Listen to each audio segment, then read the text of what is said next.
Good evening, ladies and gentlemen, and welcome to the Monday night edition of the People Show with your facilitator and your host, Mark Wallace. I'm looking forward to having this conversation with you tonight. So, hopefully, you've been waiting, and please make sure that you share and ask for your friends and for your relatives to come on the program tonight. You're going to be able to dial in and have a conversation with me at 951-221-8221 so that we could have a forward-thinking conversation. All right, so we certainly thank intellectualradio.com for allowing us this platform and this time to engage in what I would say would be forward-thinking, positive outlook and actions so that we could continue to address the concerns in our communities from education to economics. Whatever the issues that are important to you, I want to find that out tonight. I want to find out what's important to you. Think about it. Issues that impact our community, the Black community.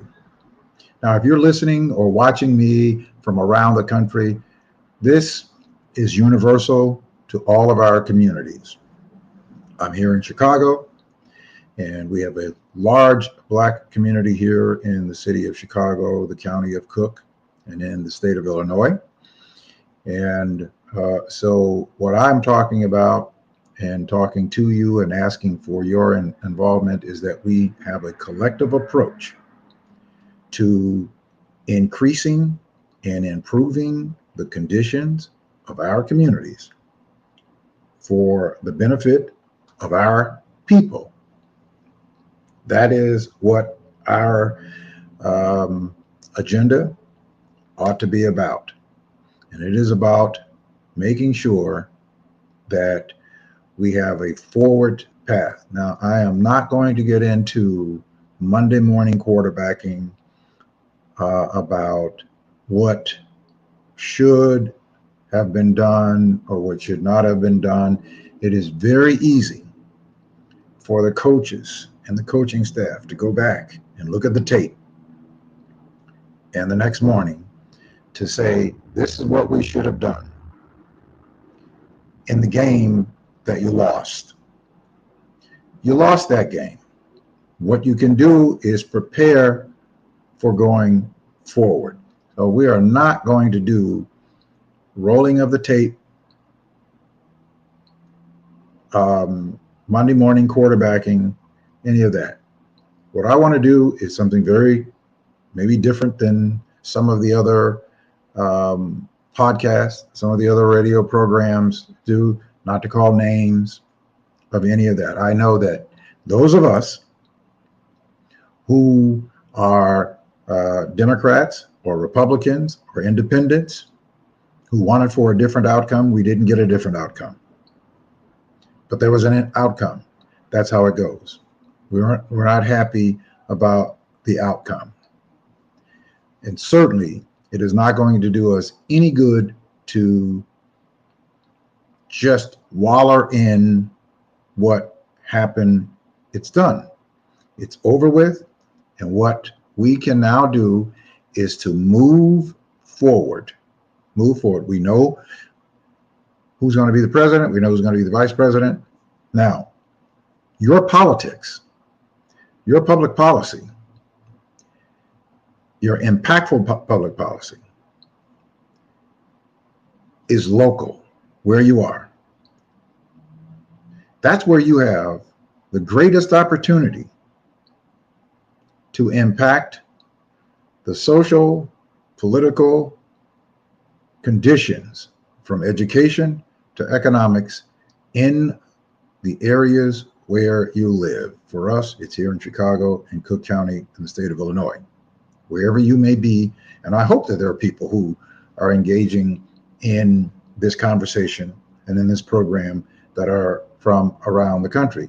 Hopefully, we can grow a large audience of Black thinkers and people who want to have ideas, collective ideas, that we can put a strategy together wherever we live and continue to grow. You have to have a long game. You cannot play the short game and expect to win for your people, for your communities. Progress is a long game, and it is a consistent, and it is a um, deliberate, and it is absolutely where you must be committed. You have to be committed to it, this process, even when the outcomes are not what you had hoped for. But it doesn't mean that you cannot make progress. So that's what I want to talk about going forward. Now, I will talk about and give you information on things that are progressing in the administration, things that they're thinking about. But right now we have an administration that is still our administration. President Biden and Vice President Harris are still in office, and they have some 70 days to continue working on behalf of the American people. There are a lot of great things that have happened in this presidency. We have a great economy that the next administration is going to be taking over, and they're going to take advantage and they're going to take credit for a lot of the work that was done in this administration, because in politics, in government, public policy takes time to take root, and it takes time for it to start flourishing, just like a seed that you plant to grow food or to grow a tree or hedges. It takes time. You got to water it. You got to, first of all, you got to plant it. So you got to put it in place, and then it's going to take a little time.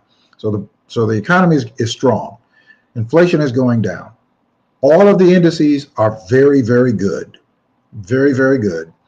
Unfortunately, we didn't have a good method of messaging what was going on and having the right conversation. However, that is going to go forth. So my point is that we need to make sure that where we are, what cities we're in, what counties that we're in, that we are organized so that we can make sure that the resources that are coming out of these policies, the Inflation Reduction Act, the CHIPS and Science Act, the American Rescue Plan, the infrastructure bill, all of those policies are into place.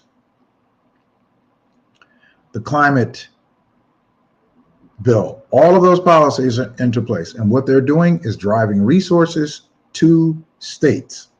$46 billion coming to our state. Billions of dollars going to the different states to create opportunity in all of the areas, from education to health to climate, whatever the area of importance that are interested to you. I want to know, I want to ask you, if you really are serious and interested in improving the conditions of our community, then we have to have a conversation, and we have to have an attitude of forward thinking,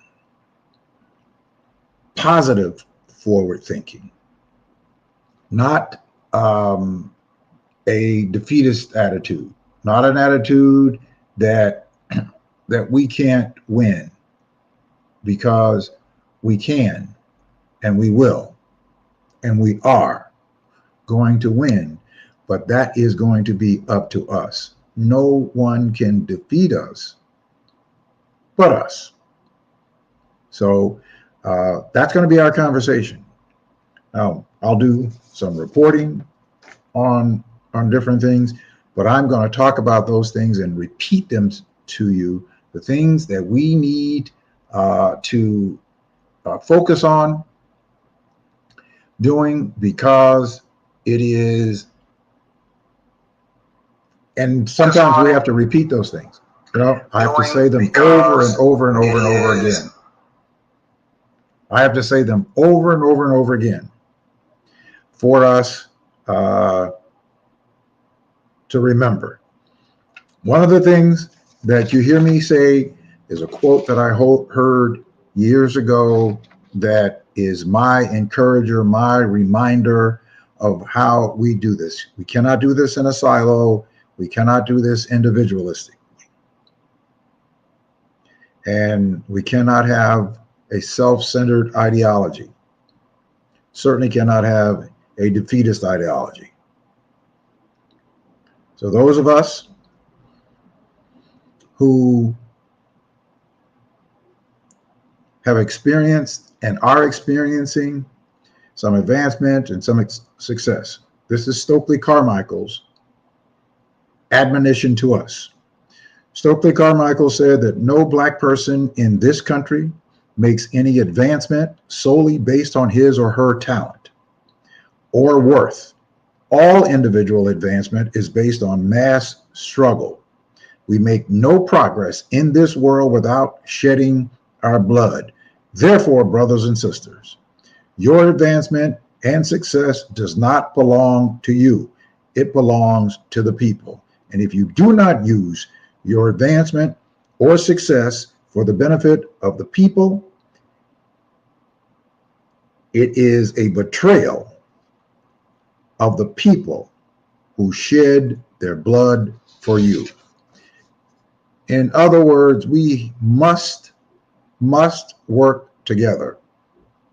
We cannot make progress in individual silos. I depend upon you, you depend upon me, we depend upon the next person. And let me say this, if there are anybody else, if there are white people watching this program, this is not a program, this is not a conversation that is anti-anybody.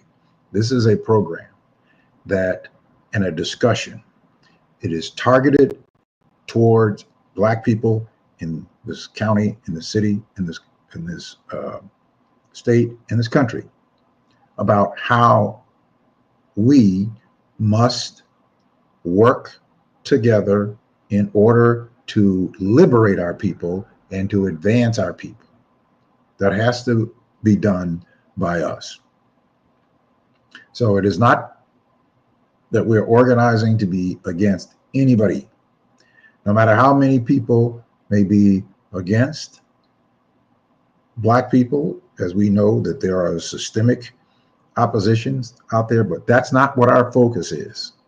Our focus is going to be on a positive, objective, and strategically moving forward, as I have been trying to admonish us ever since I have been afforded the opportunity to have a platform to have a conversation with us. That is what the objectives are.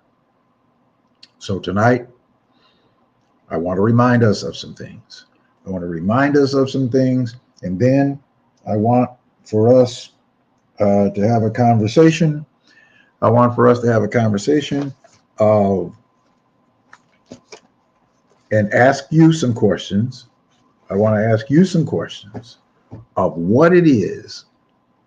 And I want to make some notes. I ask that you write some notes. Reach out to some of your other social media contacts and ask them to come in and join the conversation. Yes, you will be able to call into the program, and you will be able to comment, make your comments and your suggestions. Now, again, we are talking about positively moving forward. I don't want for us to get bogged down in negative.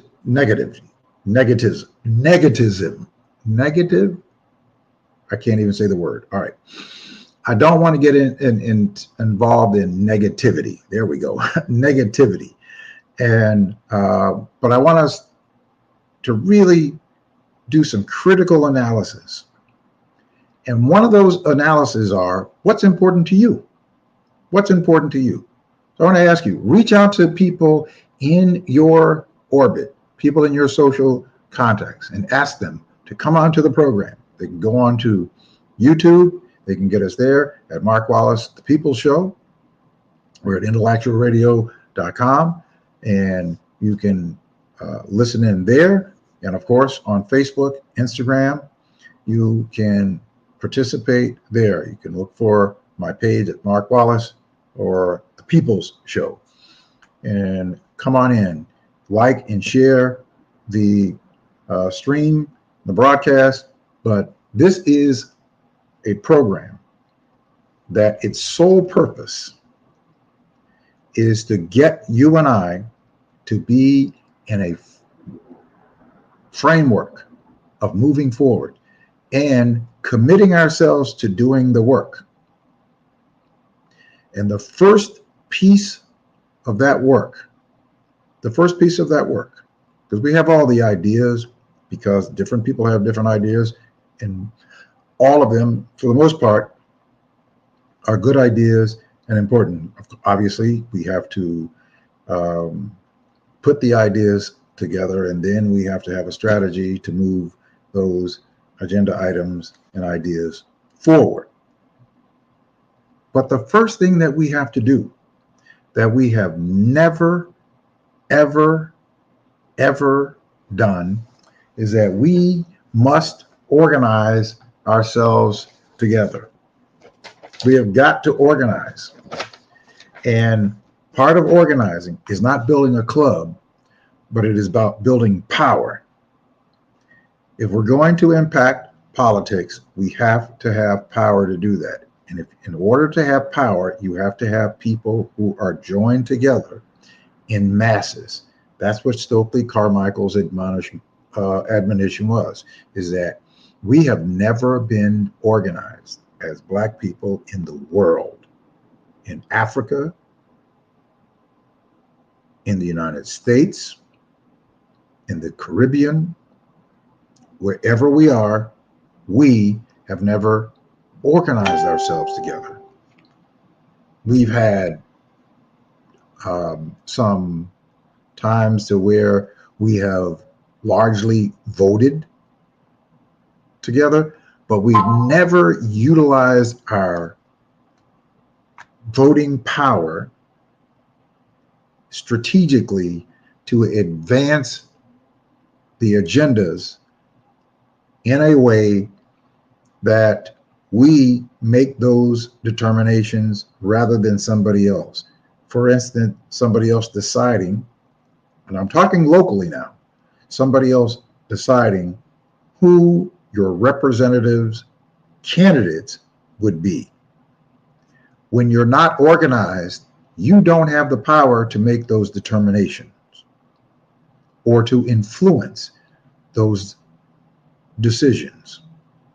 When you are organized, you have the influence merely by your being organized. There will be people who are interested in positions of governance, or people who may be already in positions of governance, whether it be on the municipal, county, or state level, or for that matter, your congressional representatives or your senatorial representatives on the federal level. It's still about your local politics. But in order for us to have real influence, it's not enough just to have a radio program. It's not enough to have a podcast. That's a mere platform. That is a gathering tool. It's one of the tools.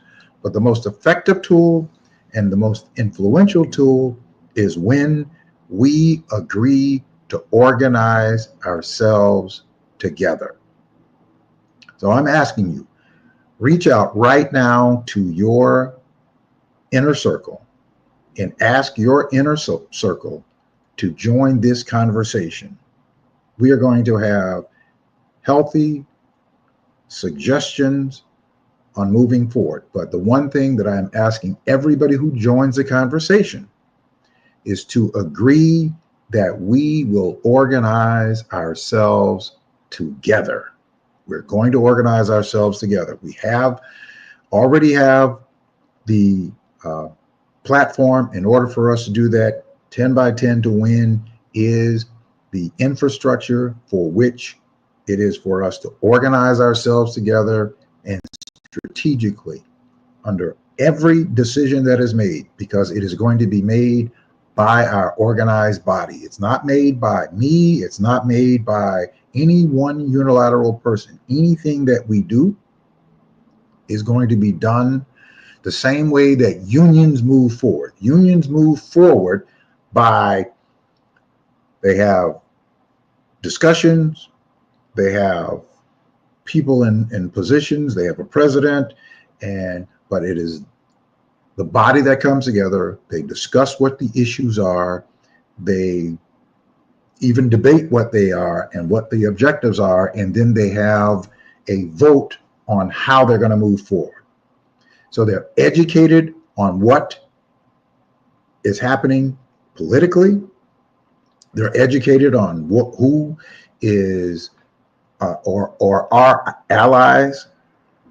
That's why unions are so strong, because unions educate their people based on what's going on, what's happening in the chambers of governance, on a municipal level, on a county level, on a state level, on a federal level. So they educate their people on what is going on. And then they make determinations and they make decisions based on what is happening and who it is that they are going to ally with, or who it is that they're going to have to contend with.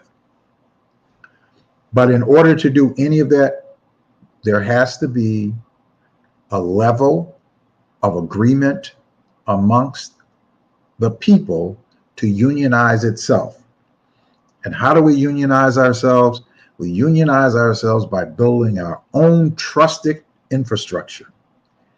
10 by 10 to win. Everybody knows at least 10 people that they're close with, that they communicate with, and that they trust, and vice versa.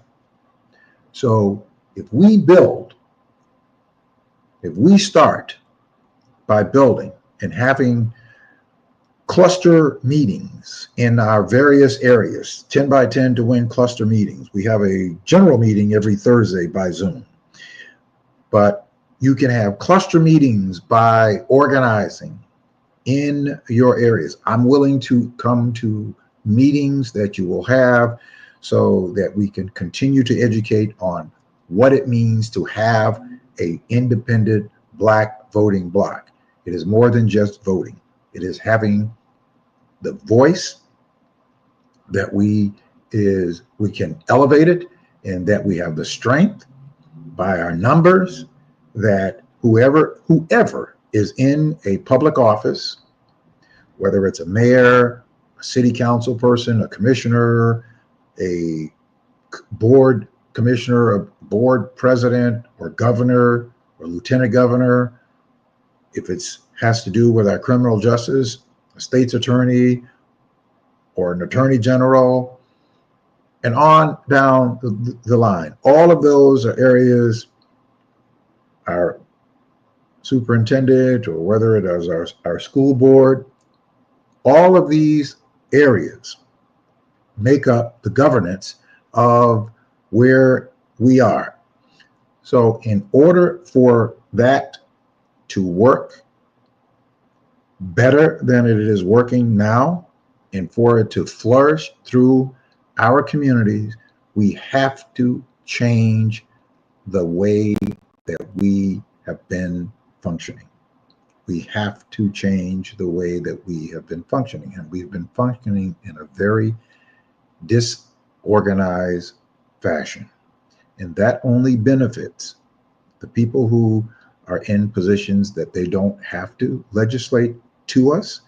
They really don't even have to talk to us. What they do is they talk about us, or they talk at us, but they are not legislating to us, because we are of no threat to them.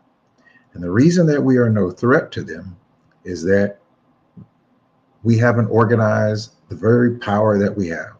And the very power that we have is the threat of our vote.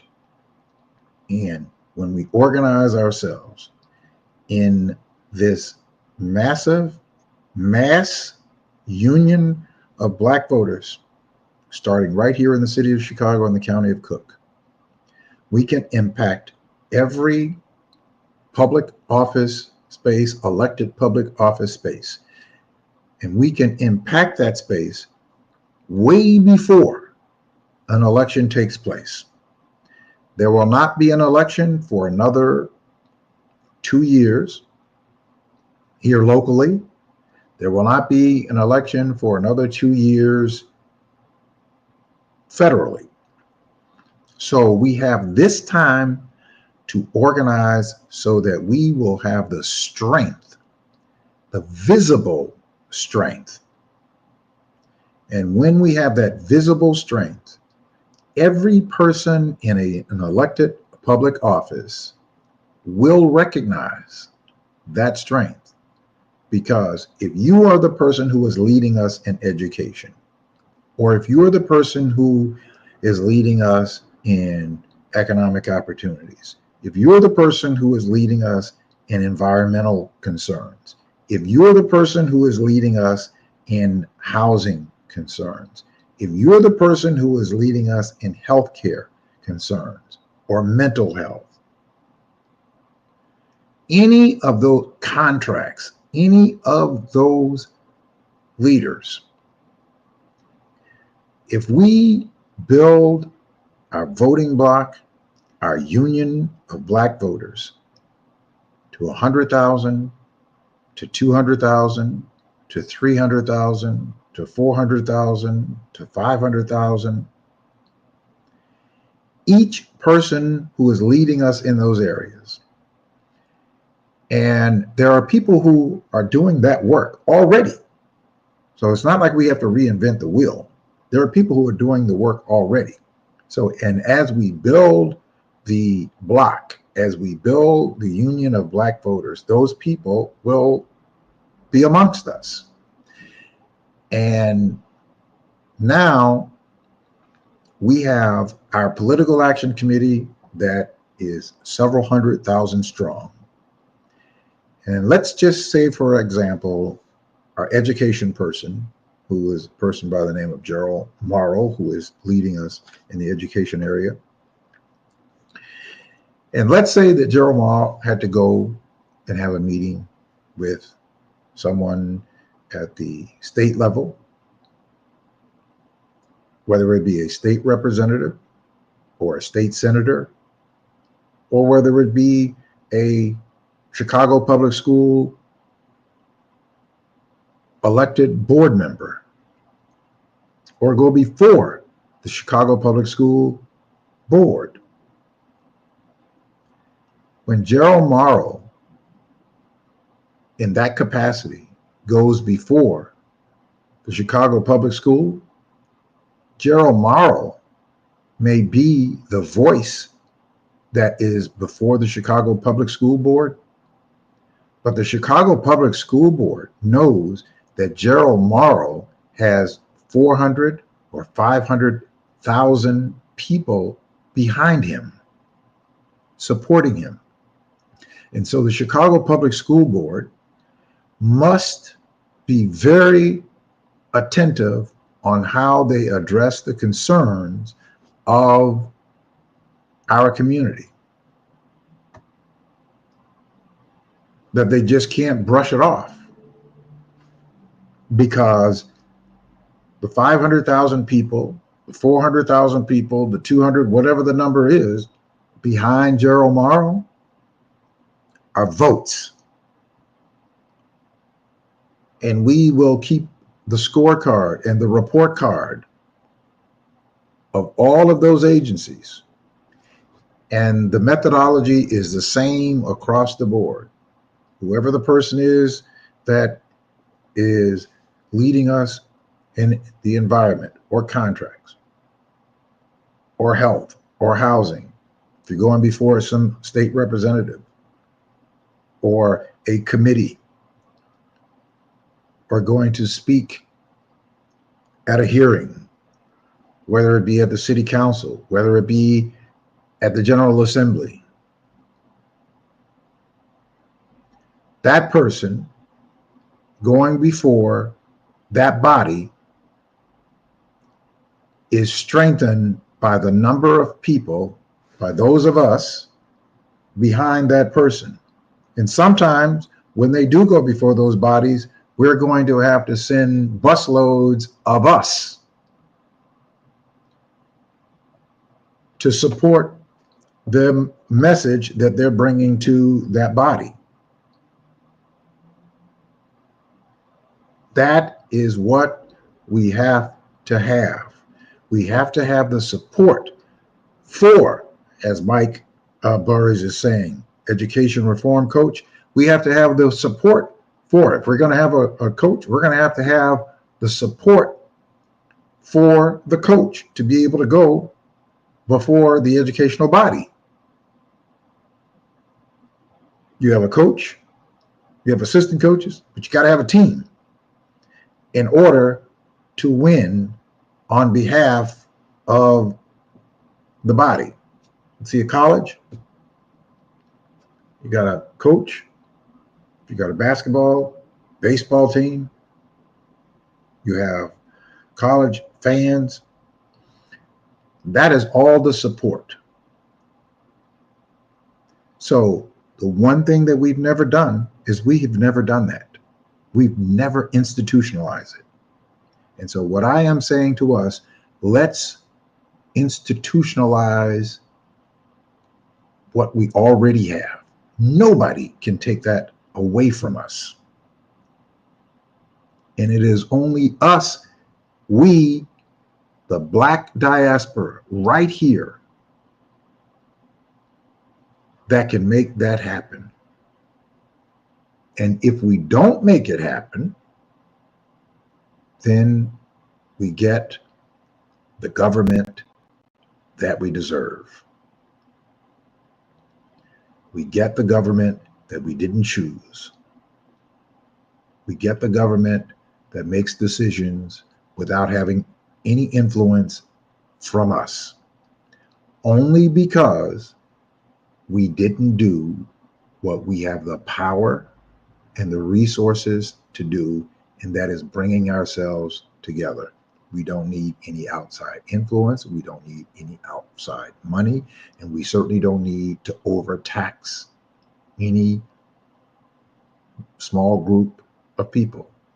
Because if we built the numbers the way that we should build the numbers from the inventory of Black people that we have available to us, we will be able to develop our own internal infrastructure where if we had 200,000 people in the block, 200,000 people at $5 a month, it's $1 million a month.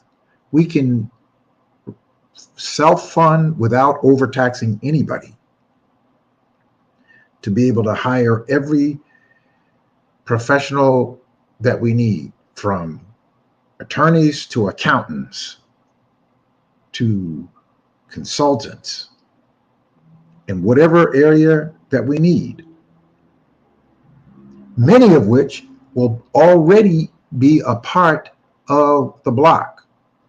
We will have the resources to pay people who are already in the block, who have the expertise to provide us with that service, whether it be legal, whether it be accounting, that we will have the resources to do that.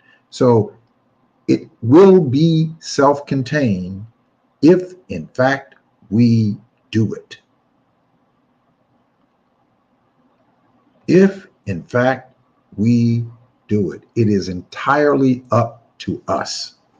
It is entirely up to us. I am going to open the phone lines, and what I want to know from you, is, I want to know just what it is that you want. I want you to think about this now. I want you to think about this, and please don't get into what many of us have been guilty of, because this is about moving ourselves forward in a path that we have never done,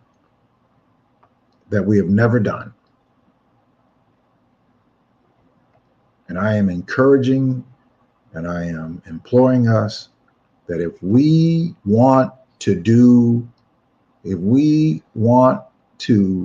do, then do that. If we want to move forward, then we've got to do this. All right, so you can call in 951-221-8221, and I want to hear from you what your thoughts are, what you would like to see.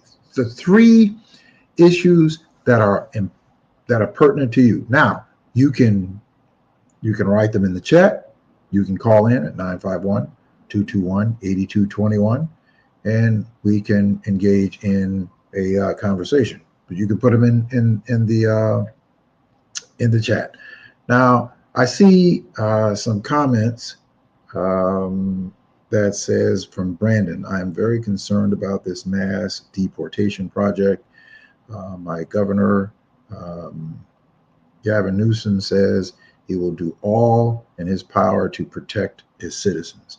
Now, I saw some experts who were talking about how mass deportation could work against us. And I'm going to find that article.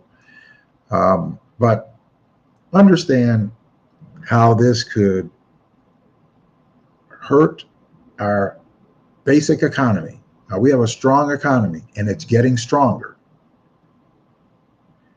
And I know that people are saying they don't feel it, but it's getting stronger, and it's going to take some time to feel it. It's going to take some time for it to really take root. Unfortunately, because we are changing the guards, it's going to change. It's inevitable. It's going to change because they're going to institute whatever their policies are that they believe in. They're not going to continue these policies. So they're going to be changed, they're going to be adjusted, and so it's going to differ. However, that can't happen overnight.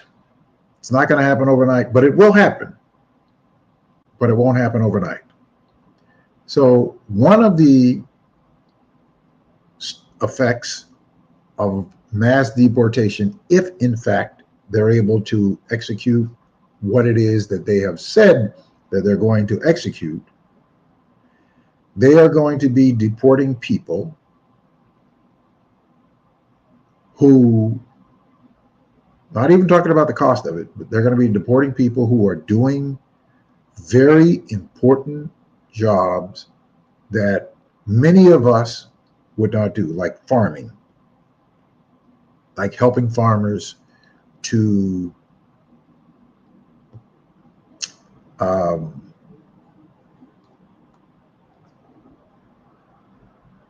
pick their crop, to pick their harvest, so that they can get their food out to our areas and produce. And if they don't have the labor to do that, what does that do? It's going to drive cost up. It's going to drive cost up, which is the invisible tax of inflation.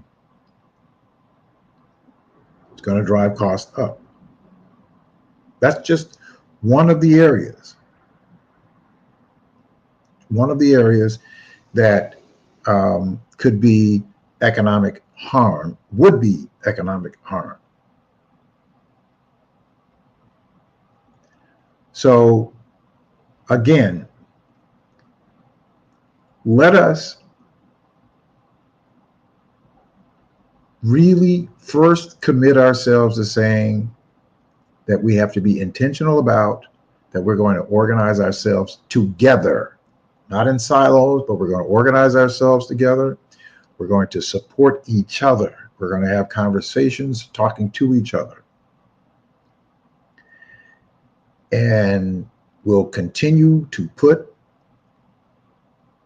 the ideas together. And guess what will happen? Because the truth of the matter is that the more of us that start to talk with each other, the more you start to talk with each other.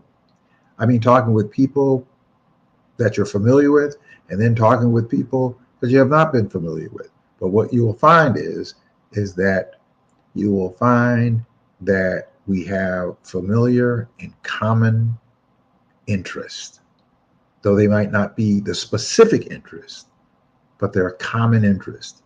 Where you might be working on education, somebody else might be working on criminal justice reform, somebody else might be working on environmental reform, which you are interested in and you are concerned about, but it's not your area of expertise or specialty. But somebody is working on that is important, and you will be able to support them as they will be able to support you in your particular area. That's what the power of organizing means. And that is what the power of organizing does. And that is the necessity of organizing.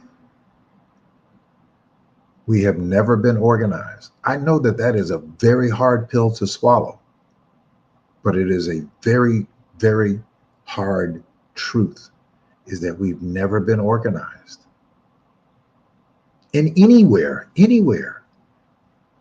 And what I am saying is, whatever area you are, start your 10 by 10 to win. If you are in California, if you are in Miami, if you are in Philadelphia, if you are in Atlanta, wherever, whoever may be watching this program,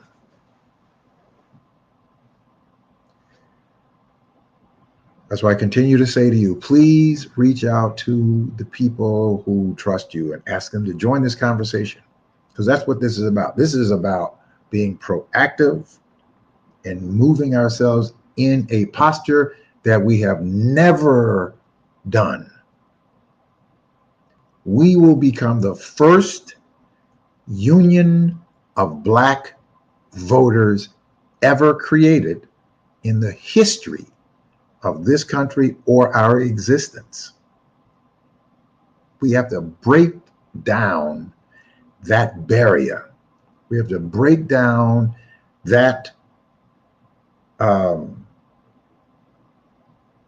ideology and stereotype. We have to break it down, because it's not a stereotype. It's actually where we've been. But we're going to go forward. And the way we go forward is each one of us commit ourselves to organizing together. Now, no matter where you are, this Thursday, we have our general meeting at 6:30 p.m. till 8. So those of you who are participating in this conversation tonight, I don't see, I want to make sure that I don't miss your calls. So let me make sure I do this right. Okay, I don't want to miss your calls. So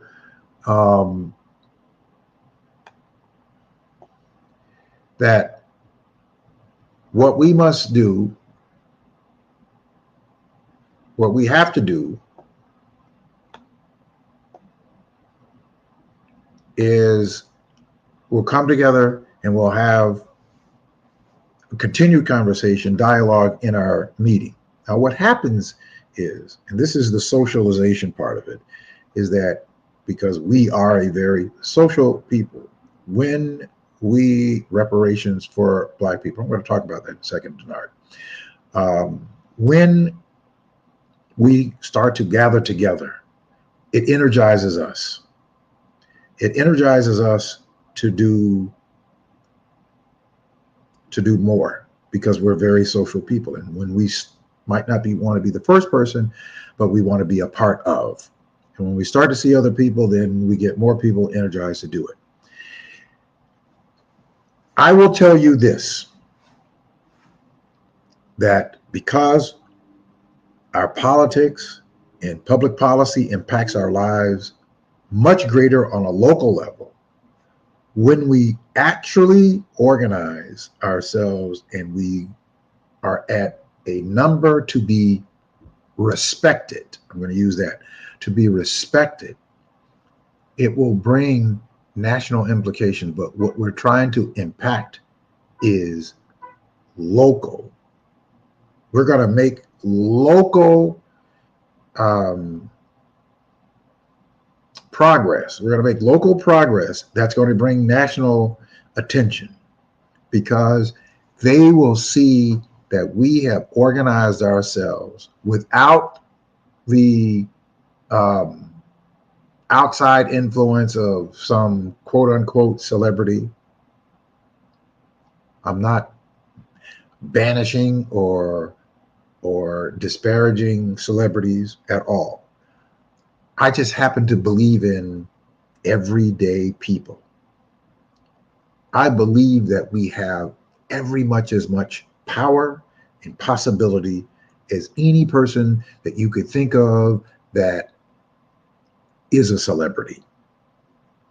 That we jointly, if we bring ourselves together, that we can make positive enrichment in our communities across the board, from education to economics.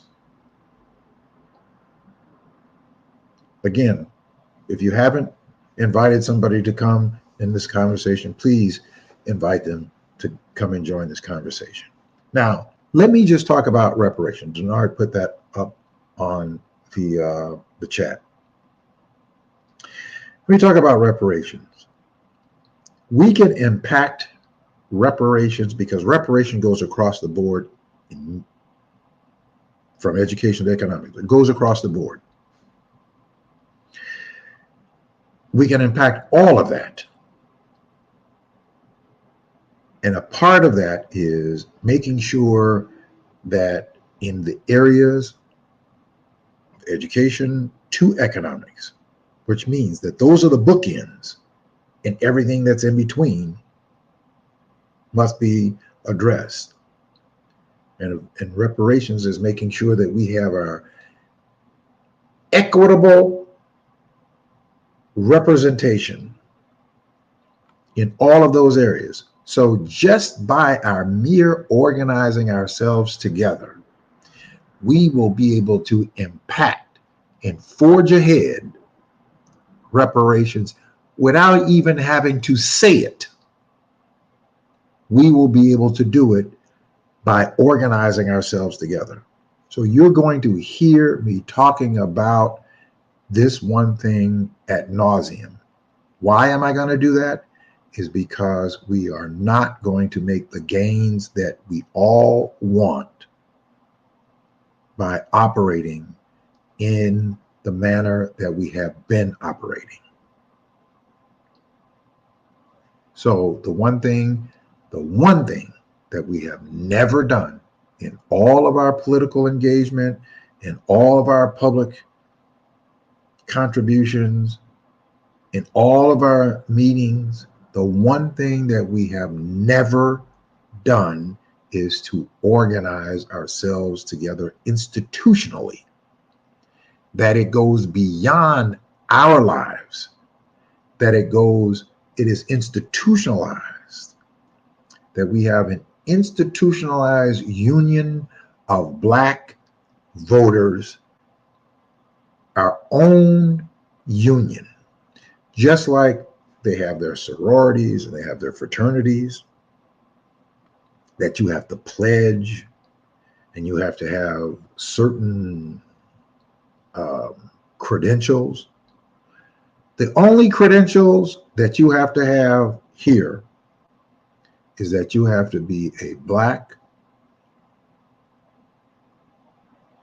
citizen, voter who wants to advance the conditions positively of the communities where we live. That's it. That's it. We have to agree to work together. And then come together and we're all full-fledged, joined members of the Black Union called 10 by 10 to win. We start locally and we can take it as far reaching as we desire to do. But more than having a name and a t-shirt, it is that we have an infrastructure that will be more influential than any of us can imagine. Any of us.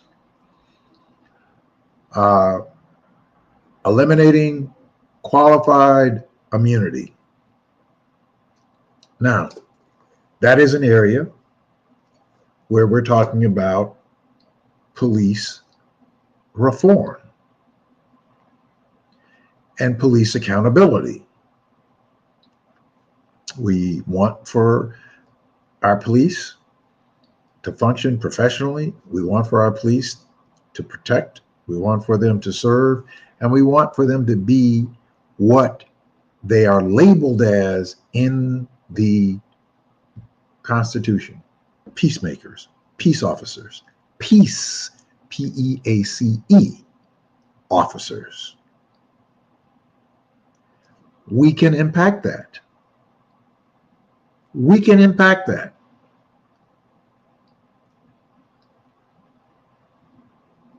But we have to bring ourselves together in order to do it. It is going to take you and I to do it. Now,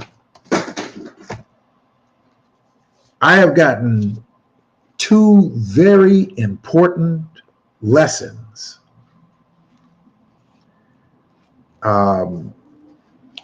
One, more than one, but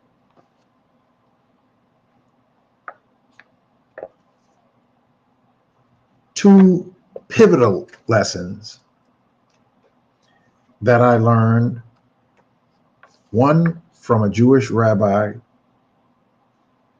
in Kentucky when I was at the National Baptist Congress, which is the Congress where the Christian educators go for continued education and at the annual Congress. And so at my former church, I was the director of our Lagos school, which was the equivalent of Sunday school. And we would go to Congress. And there was this ecumenical discussion between ministers, rabbis, and there were people from the Islam community. So there was a conversation. I happened to have this conversation with this Jewish rabbi, and we were exchanging thoughts and ideas about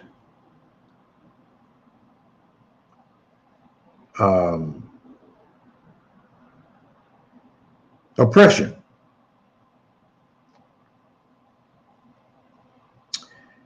And he pointed out three of the major differences, he says, in Jewish and African American oppression. One is the fact that Jews, because of their numbers, did not have the luxury of individualism. Individualism is a toxic cancer. He said that in the Jewish community, both Cohen and Leibowitz have to make it in order for Jews to survive. Secondly, he said that African Americans were the only oppressed group that used the oppressor as their model for liberation. Thirdly, he noted that our love for the enemy thwarts us in our struggle for liberation. Now, he says that Jews do not love Hitler and are suspicious of most Germans. He says in reality, it's not that African Americans love whites. The truth is that we exact hate on ourselves. That was a hard truth that I had to come face to face with. I had to think about it. Is that we unconsciously exact the same bias that were exacted on us and are exacted on us on each other. So we have to be intentional about stripping that down and lifting each other up. I have to be as much invested in making sure that you are successful as you are about making sure that I make it and that the next person makes. I cannot be satisfied with whatever accomplishments that I make, whatever advancements that I make, as though I have made it and that's it. I cannot make it and then walk out the door and see all of the suffering around me and have the luxury of whatever advancements that I have, thinking that I accomplished those. I bridged those on the backs of many others' struggle. And as Stokely Carmichael said, that we have to use our advancement and success for the benefit of our people. Not to say that you don't enjoy, but we have to keep in mind that we have to make sure that the road is made smooth for some others and wider for more to travel on a road of advancement and success. We can only do that with a collective approach, an organized approach. All right. Asking you again, make sure you reach out to your friends in your network. Tell them to come in the conversation. I want to hear from you. If I don't hear from you, if you don't want to call in, the number is 951-221. I'm going to put it up. 951-221-8221. That's the number. 951-221-8221. All right. So that's the number on the screen, 951-221-8221. You can call in. You can write in the chat. I'm looking in the chat where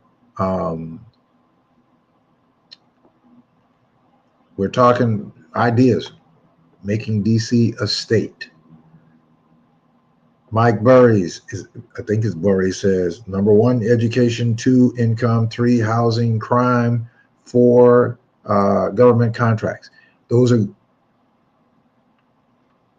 all equitable ideas, eliminating qualified immunity. I'm writing all of these down. Education reform, coach, vision 70, I'm not what that means, Mike. You can kind of I'm not sure what you're saying there. Um, all right, so um, Denard Gibson says, and unions consistently leave black folks out. Now, that may be, Denard. That may be. No, I think it's. I'm going to just say Mr. Gibson because I hate mispronouncing somebody's name. But that may be. But guess what?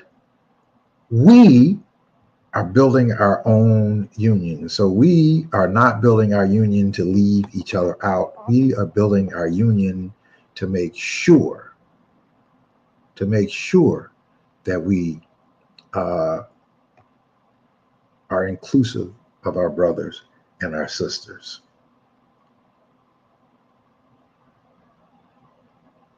This is not about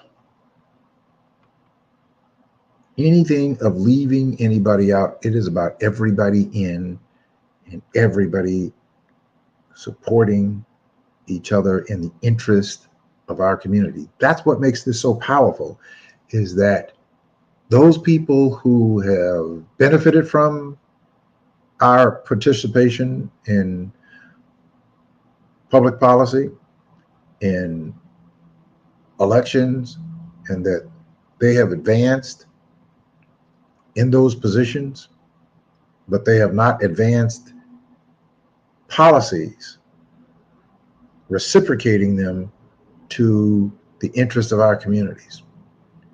We will now be able to change that merely by our infrastructure.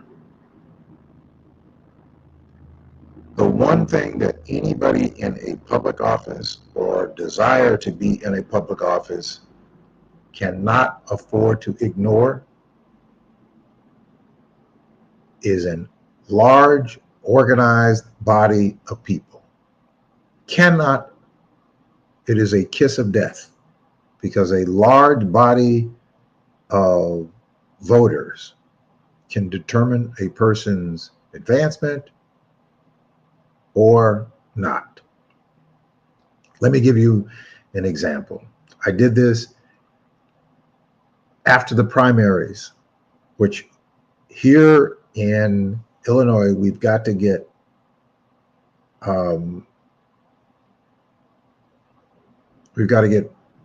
more understanding about primaries, because they really are the time that we have got to participate, and we have to participate at a greater degree, because it's really the time that the decisions are really made ultimately. If we had 200,000 people in our union at the time of the primaries, which 200,000 makes up just 10,000 people in the 10 wards where we largely are populated in Chicago.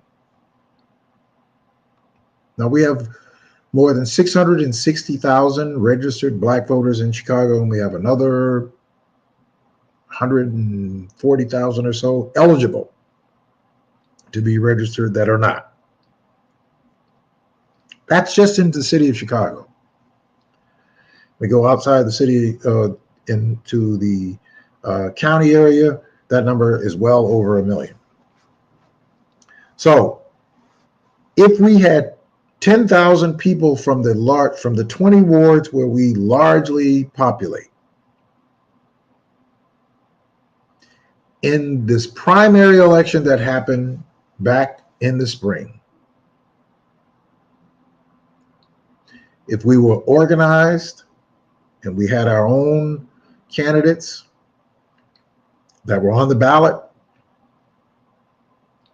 we would have had, if not a sweep, we would have elected a large number of people, because the turnout, the overall turnout was about 23%, 17% in the suburbs, a little more than 22% in the city of Chicago. Overall, it was about 23% somewhere. I guess I have to go back and look at the numbers. And but anyway, if we had had our infrastructure in place, we would have swept elections locally. Swept elections. Which means that the people that we have elected, those people have to go into office. And those people going into office are going into office on the shoulders of 10 by 10 to win our Black union of voters. And they will know that they have to work and legislate towards the issues that we note, whether it be education reform, whether it be dealing with qualified immunity, whether it be dealing with equity, dealing with reparations. In all of these areas of importance, whether it would be housing, whether it would be dealing with contracts, all across the area, all of those areas, every one of them that you have mentioned, that you have put there, are achievable, but they will not be achievable until we organize. When I say achievable measurably across the diaspora of our communities.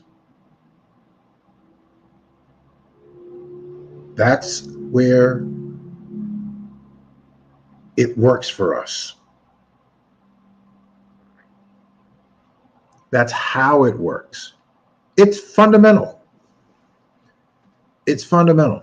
So I want to just admonish all of us is to stay in the mind frame of this we can do and this we must do. So I'm asking you in your circles. So if you are not, I'm going to ask you, text, I'm going to put it there, text 10x10 to the number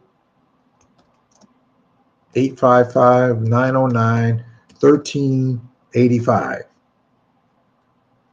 All right. So when you do that, you're going to get into the text alert, and the text alert is you're going to receive the general Zoom meeting text on Thursday between 1 and 2 o'clock for the meeting that evening at 6:30. So as we continue to grow, as we continue to discuss ideas,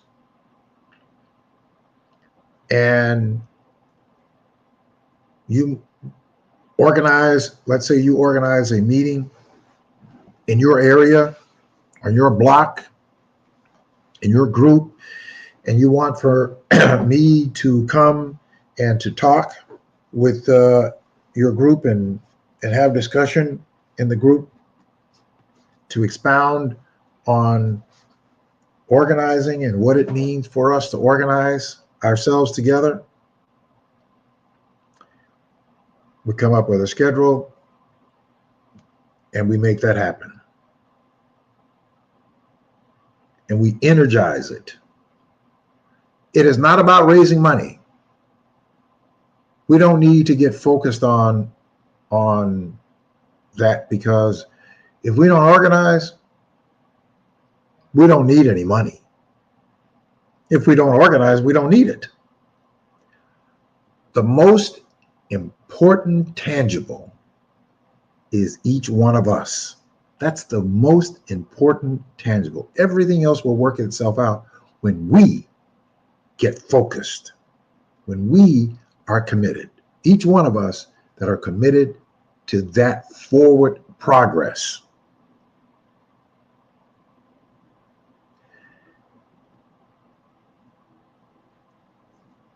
Yeah, you can get caught up into focusing on some negative stuff, but that's not going to make us heal. That's not going to elevate us. It is not going to get us where we desire to be. The only thing that's going to get us there is that you and I agree to organize ourselves together.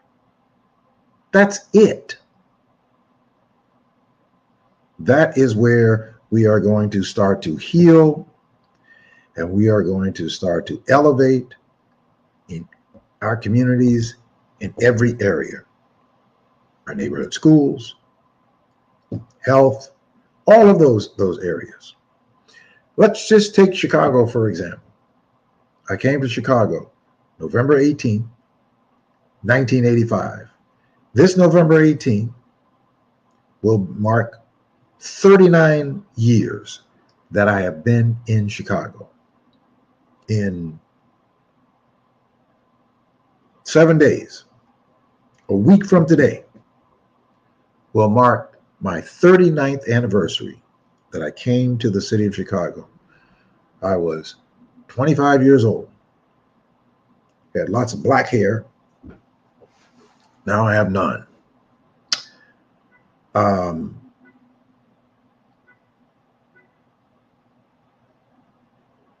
When I came to the city of Chicago, the first place that I came was through the north side. Got off the plane at O'Hare, was picked up at O'Hare, brought to the north side, came down Lawrence Avenue, all the way from the expressway over to Clark Street. Driving through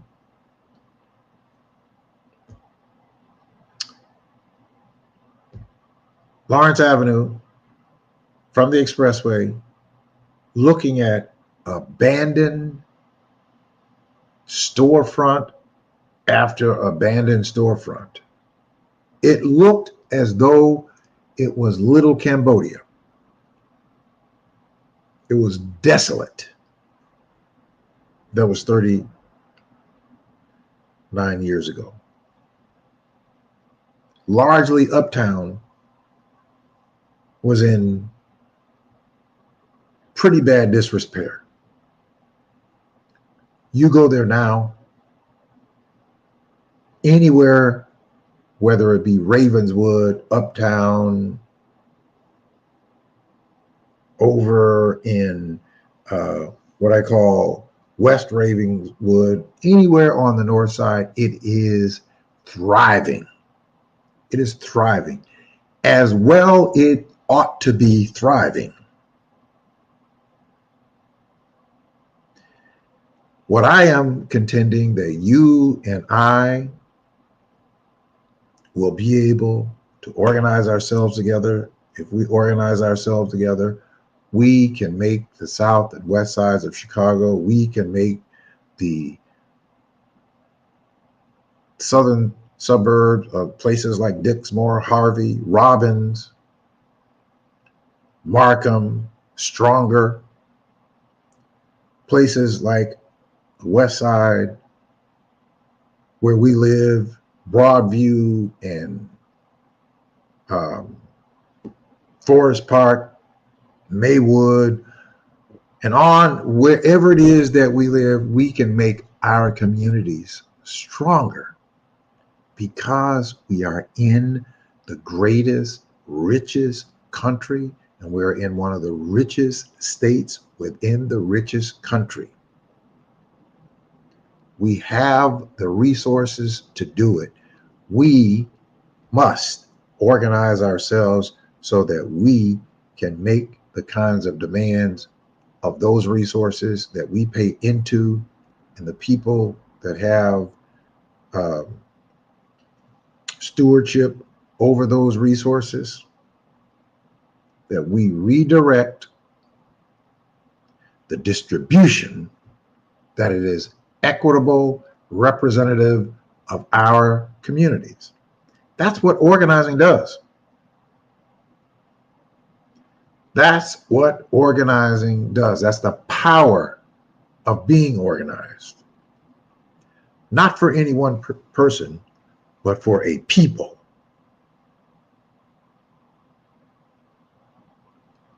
That our businesses, our small businesses, will be able to thrive. The reason that our small business will be able to thrive is that we will be able to put more people into the workforce that will be able to buy our goods and services. Why? Because we, as Black people, go into business. It is Black people who largely, 99%, buy our services. In our businesses, we largely employ Black people from our communities. This is the Cohen-Leibowitz philosophy of making sure that everybody rises. And guess what? The more people from our community rise and advance, it benefits everybody else. Everybody else is going to elevate and be that much better off as our communities elevate and improve and become enriched. That's the power of organizing.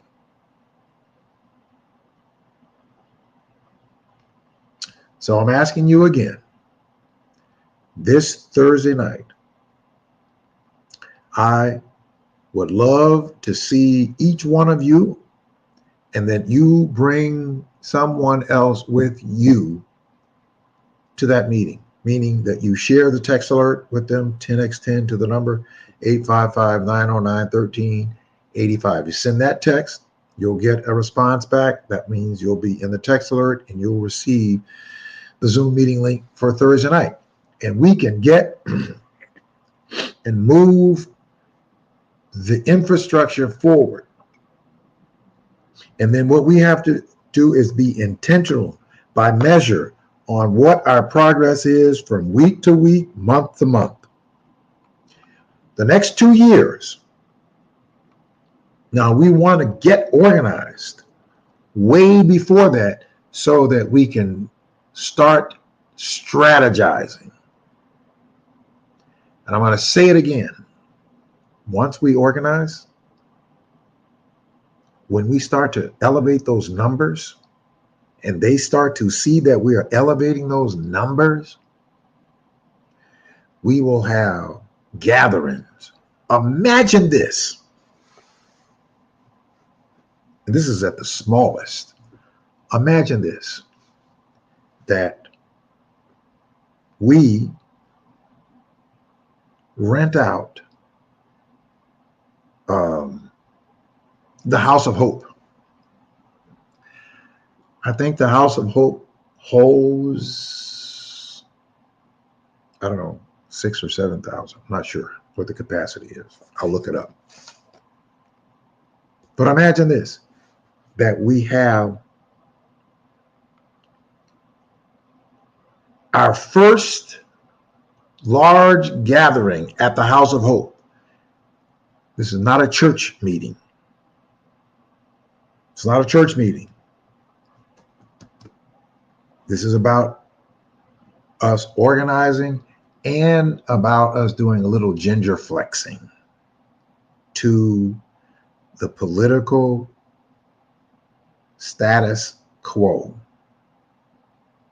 That if we reach our numbers, I want to see what the capacity is of the House of Hope. I'm going to see. What is the capacity of the House of Hope? The capacity of the House of Hope is 10,000 seats. 10,000 seats. Let's make that an objective, that we have enough people in our union of 10 by 10 to win, that we have enough people in, and that one day we plan for a big meeting at the House of Hope. If we are at the House of Hope with 10,000 people as a basis of starting to demonstrate to the rest of the Black diaspora that this is what organizing power looks like. Every news outlet will be there. That we show up, we have our safety yellow, you'll see on Thursday night, our safety yellow insignia shirts at the House of Hope. Every news media, local, will be there, and perhaps some national, but they will be there because they will be witnessing something that we have never, ever institutionalized, is organized Black people politically determining our destiny. And what is our mission? This is the mission. This is the mission. And what is the mission? The mission is to organize and unite a Black independent voting bloc throughout the city of Chicago, the county of Cook, the state of Illinois, in order to slate and select and elect representatives locally, statewide, and federally from our own to self-determine and meet the needs and demands of all our communities. That's the mission. Self-determination. Self-determination can be advanced when we bring the power base together, and the power base is each one of us. Each one of us. Encouraging the people in your trusted circle that this is what we are doing, not what I am doing. It is what we are doing. Then, this is how our infrastructure moves. Now, when we build our infrastructure, we have our discussions, we put together the issues, and we have people who are leading us in those areas. And the people leading us in those areas, we're supporting them. We got their back. When they need us, we continue. Now, when it is time for us to move forward, then what we must do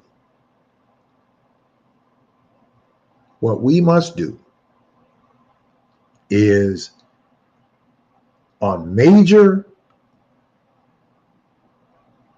policy decisions, major decisions as a block, anything that we're going to do. We have meetings, we have discussion, we have deliberations, and then we vote. And whatever the majority of that vote determines how we move as a body, because we want to make sure that we are moving united in every aspect of what it is that we are doing. in every aspect. That's the way we move. Now, the same way is it about choosing people that we're going to be supporting for public office. That means people who are interested in running, we'll be able to select those people and vote on those people within our internal process. And once the people that have won the support within our internal process, then we have to go to work. We have to go to work getting those people the required signatures for their particular race, whether it's an alderman, commissioner, state rep, senator, Congress, all of that, right? So then we do our groundwork. Now, we already have a case study that we are starting. I'd like to ask for people to come on in and participate with it. We got about, a few minutes left. So if you could please reach out to some of your people, tell them to come in on this conversation. There was an election getting ready to take place here in one of our southern suburbs named Flossmoor, Illinois. They are going to be having an election April the 1st, 2025. They have selected a candidate, Black trustees, Black trustees candidates, Black school board candidates, because Flossmoor is 65% Black. Community is about 10,000 people. It is 65% Black. It is about 25 or 26%, somewhere around there, white. It is 100 years old this year. 100. They mark their centennial. The entire administration in Flossmoor is white. The mayor is white. The village manager is white. The clerk is white. The assistant village manager is white. The council is white. It is white. They have, and then they just went and created some position for the chief of police who doesn't have the credentials, and he's got to get the credentials. They created this position. They had a chief of police. They fired him because he wasn't a handkerchief head, and we demonstrated. And the people in Flossmoor are finally realizing that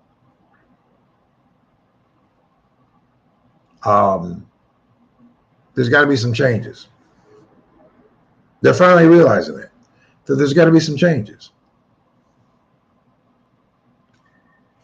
We've had some meetings. We've had some discussions. They've invited us and asked us to be a part of that. We voted as a committee to support the candidates there. Joni Bradley Scott is a current trustee, and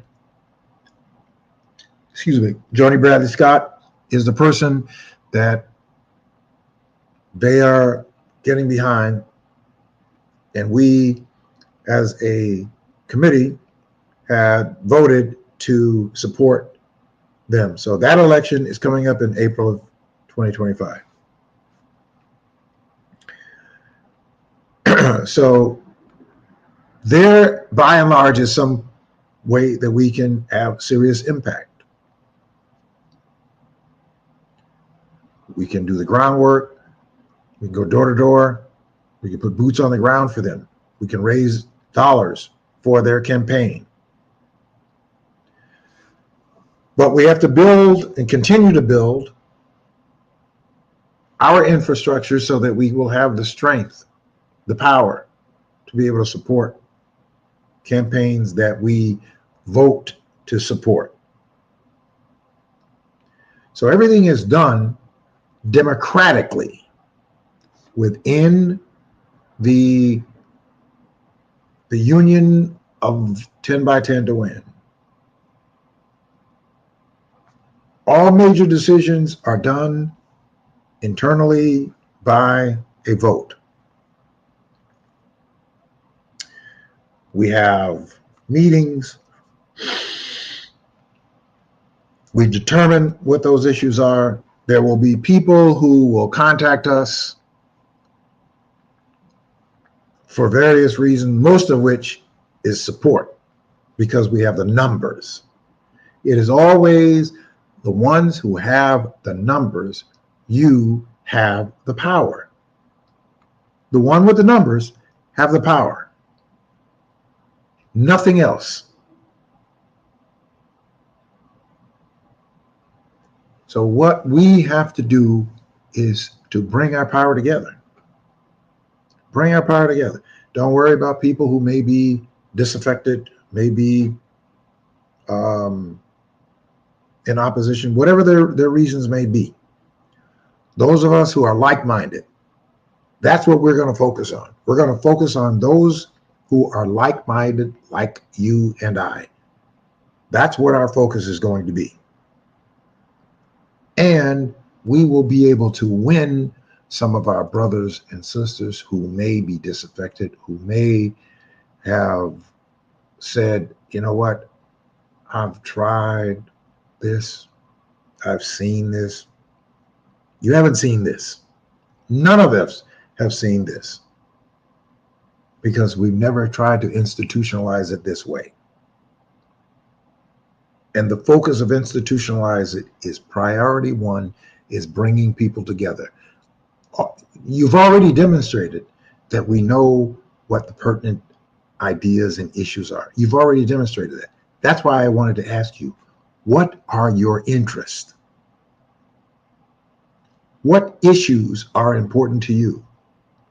And look, you've put them all on the board. I'm going to go back through them again.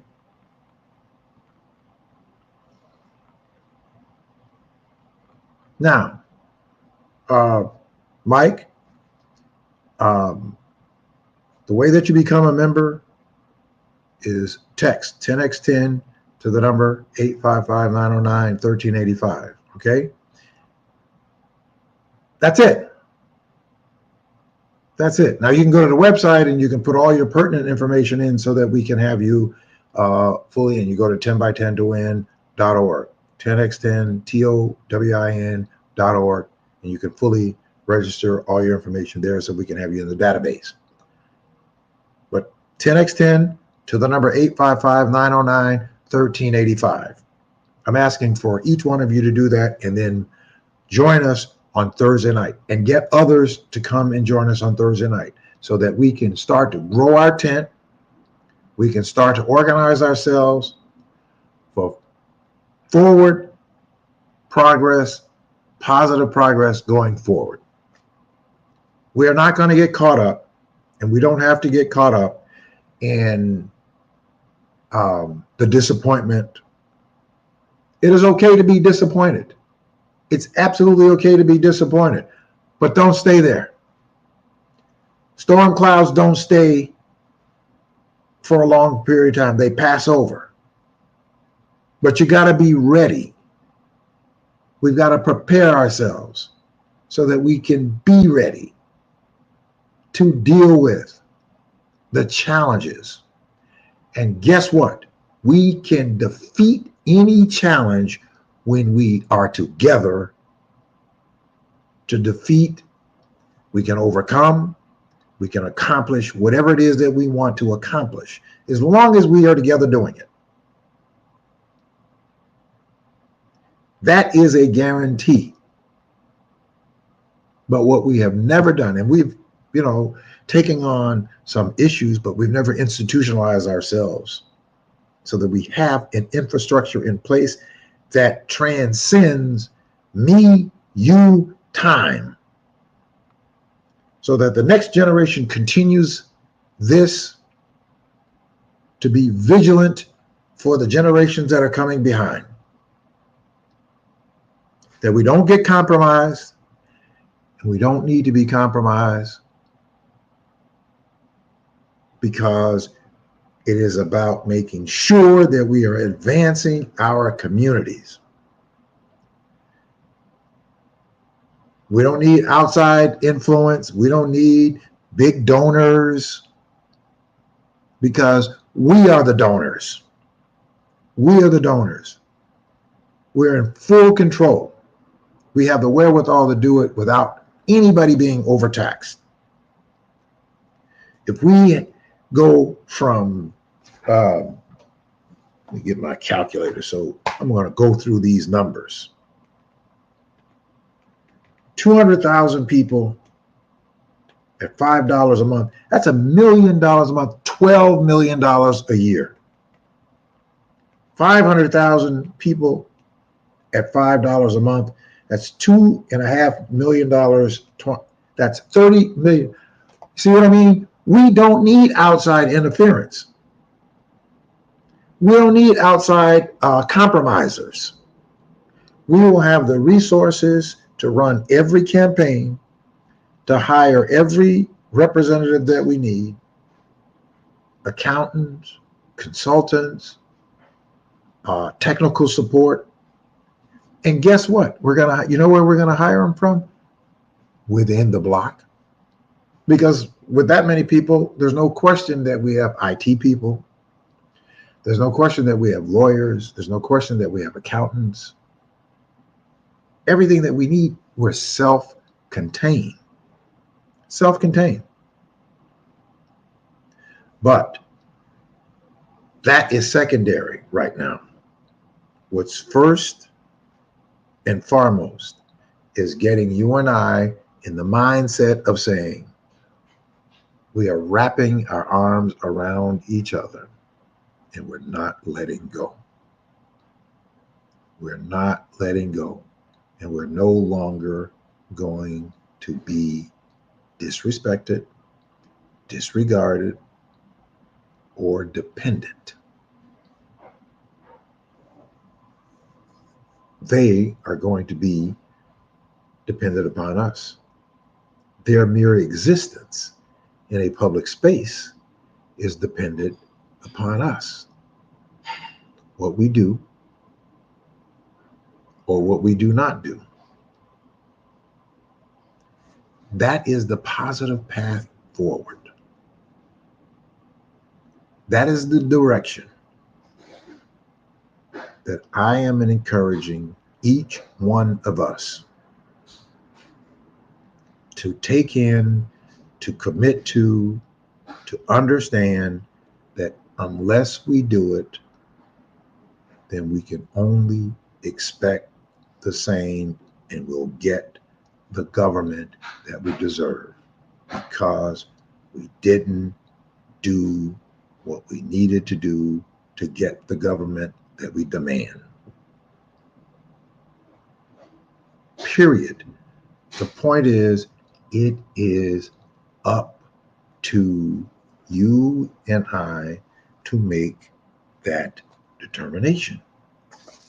It is not up to anybody else. It is up to you and I to make that determination.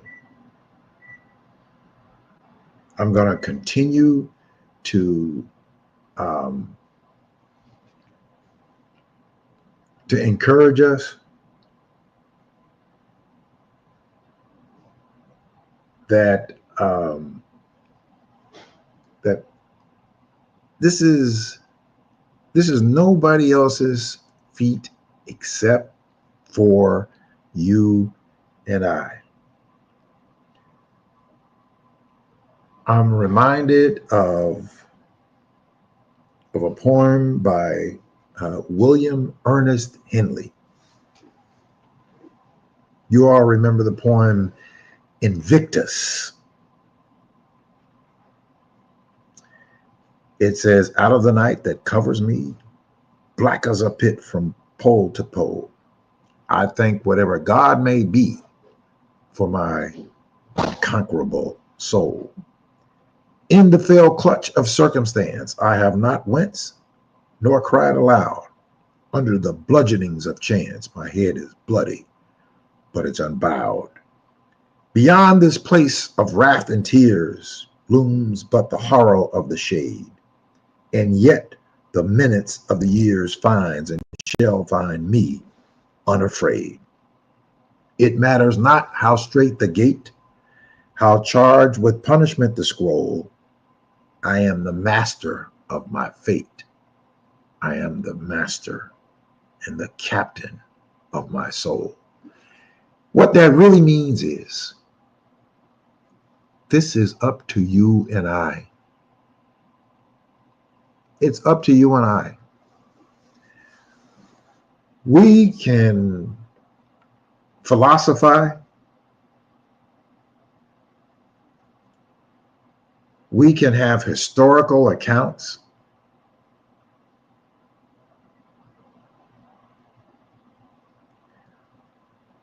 We can talk about us versus them. And we could talk about what somebody is not going to let us do, or they, whoever. We can talk about all of that. We can regurgitate all of that. What I am saying to you and what I am saying to us, that our fate, our success,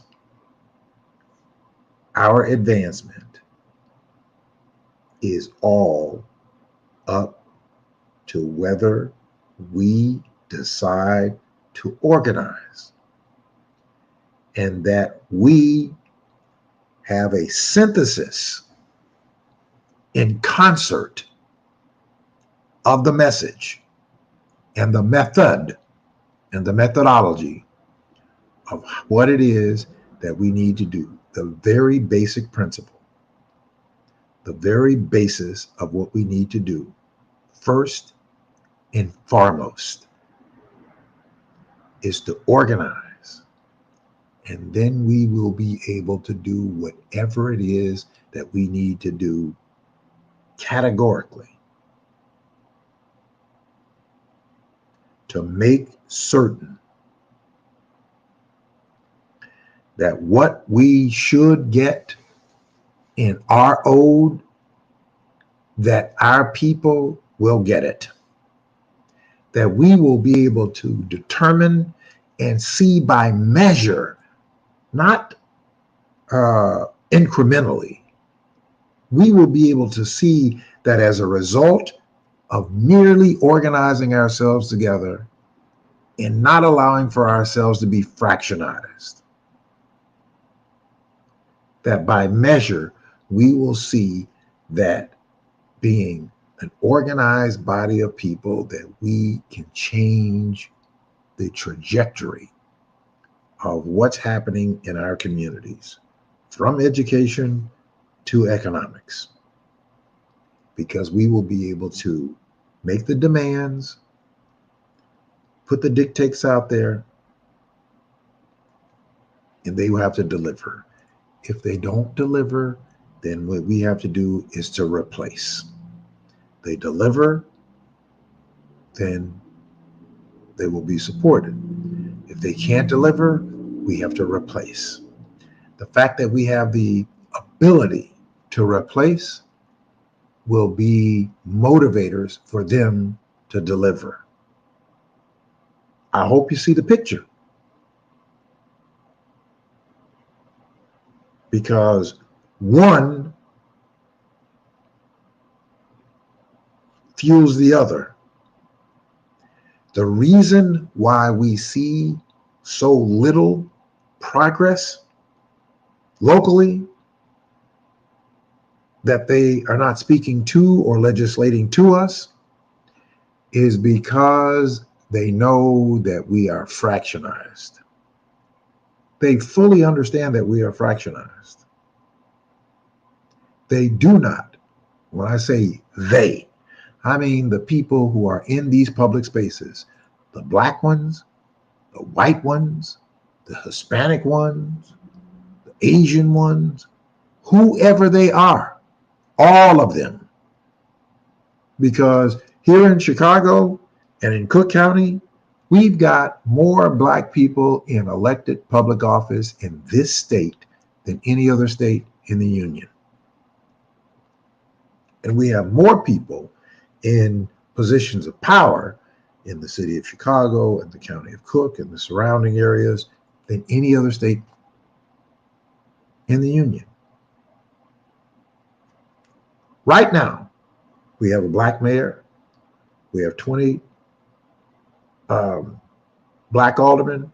We have a black Cook County Board president. We have 6 black Cook County Board commissioners. We have a black chief of police, superintendent of police.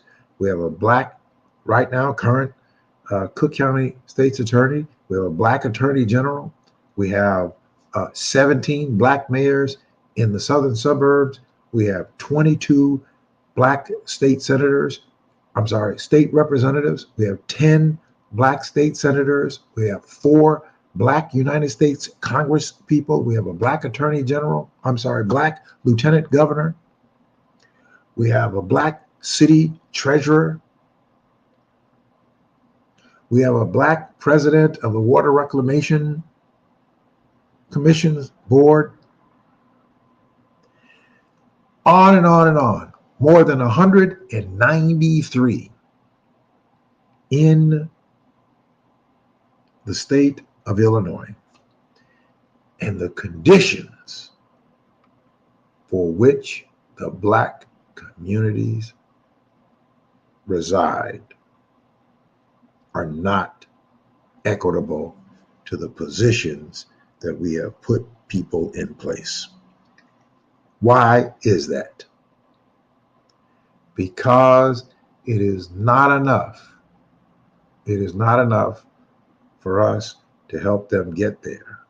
We have to have power in order to let them know who put them there, and just as we put them there, that we have the wherewithal to replace them. We'll support them as a body if they are delivering for our communities. Again, let me make for clarification, because there may be somebody who have just joined the conversation and thinks that we are out against somebody. This is not about being against anybody at all. This is about being for black people, black communities, black children, the protection of our black women, justice for our black men,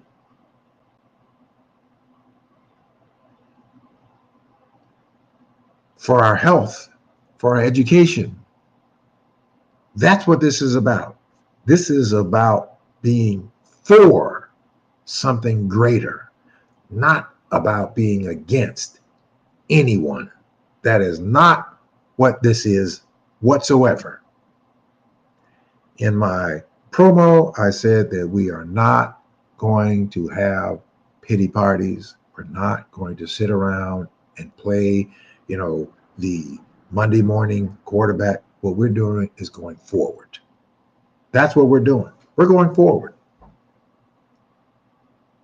in a very positive manner. We're going to heal our hurt by organizing ourselves so that we can be deliberate about dealing with those things that makes for a community to be enriched, richer, to be safer, to be healthy, to be more informed,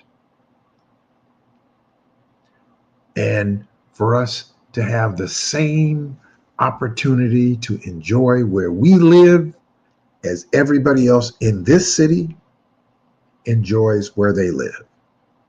I hope that tonight is the beginning of that continued discussion.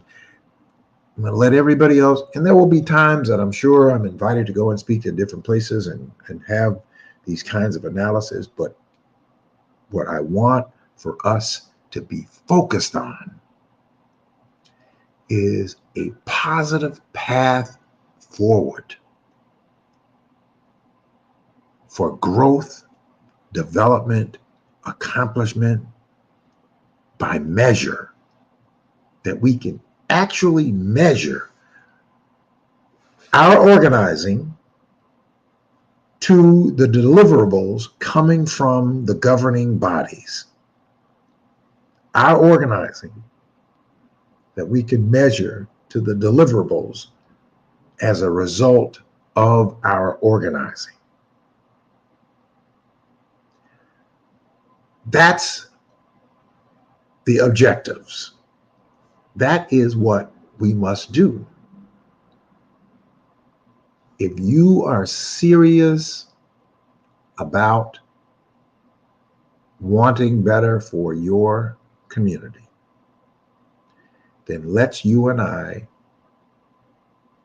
reach out and intentionally bring ourselves together, bring others together, for us to say we are all in and we are going to continue, get laser focused on bringing people together. Go out and enjoy yourself. People want to enjoy themselves. They want to do whatever it is that they want to do. I am telling you that if we want to determine our destiny, we have to organize first. We cannot determine our destiny fractionized. We cannot determine our destiny with individualism. Individualism is a toxic cancer to our people. We do not have the luxury of individualism. It is a suicide mission. Well, some people will say, well, you know, Black people individually have done well, and they have. As far back as slavery, you had the house slaves that had privileges that the field slave did not have. The house slave did well, though he's still a slave. But comparatively to his slaves that had to sleep in shanties and shacks and, bunched up on floors, the house slave got clean, new clothes every day, slept in a clean bed with, change of linen. Still a slave, but had different privileges that the other slaves did not have.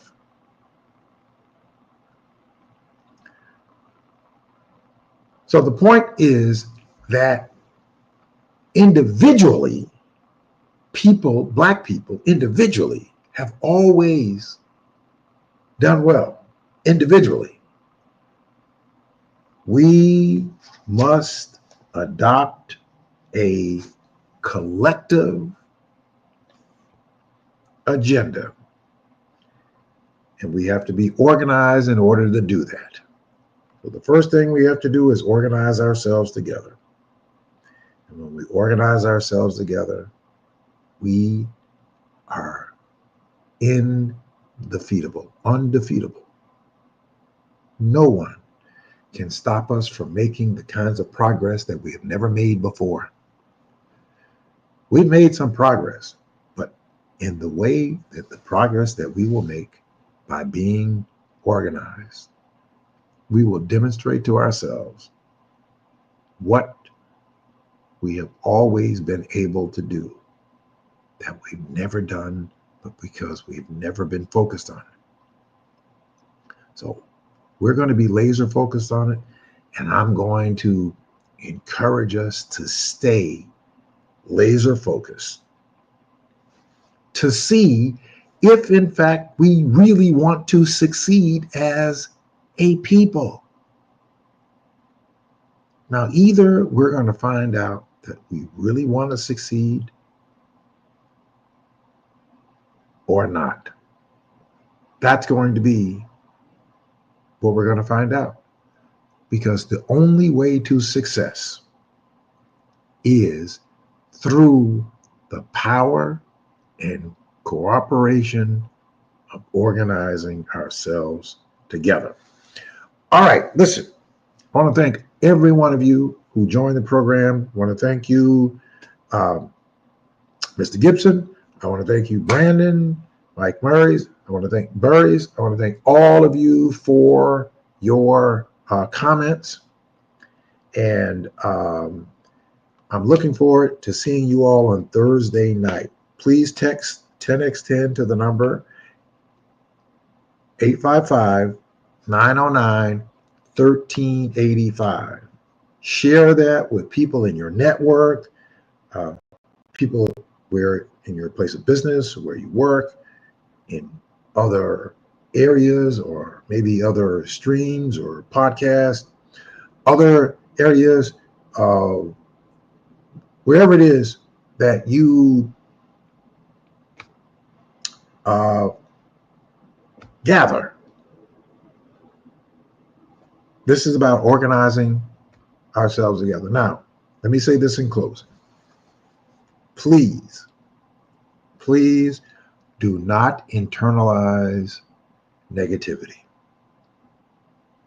Do not internalize negativity. And do not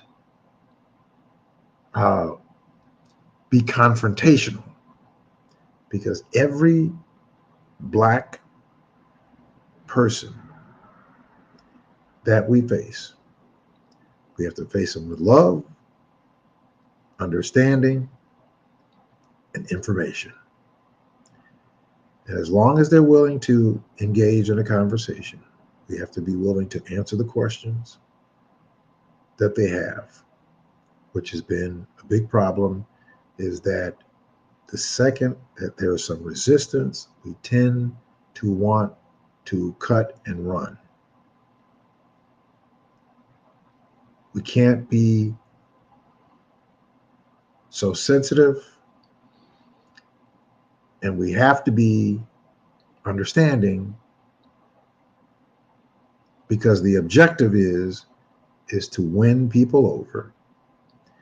If they're willing to stay and have a conversation and an exchange with you, even if it's an exchange that may be somewhat debatable, is learn how to answer the questions. Now, I've given you